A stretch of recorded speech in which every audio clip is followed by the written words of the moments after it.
ادریس صاحب پسې او په مفتي عبدالله شاه صاحب پسې فضول بکواس کړی دی. نو زه به درته دومره خبره وکړم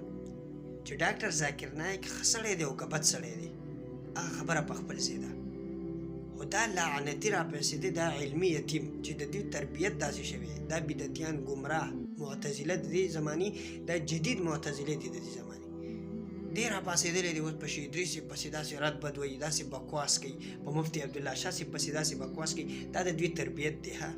د دې دا خبرې د دې په تربیت باندې دلالت کوي چې د ده څنګه تربیت شوي. ډاکټر ذاکر نایک ښه سړی دی او که بد سړی دی هغه اکابرین هغه پوهېږي هغه د علم غرونه دي او شیخ ادریس صاحب محدث کبیر دی په دې وخت کې هغه د ایشیا د ټولو نه لوی محدث دی هغه چې څه وایي نو هغه به ښیي هغه به ټکي داسې شی چې ته راپاسې ستا حیثیت څه دی. شیخ ادریس صاحب په علم کې ستا د نیکونو نیکه دی نو چې ستا نیکه کله یو خبره کوي که نه او ستا پلار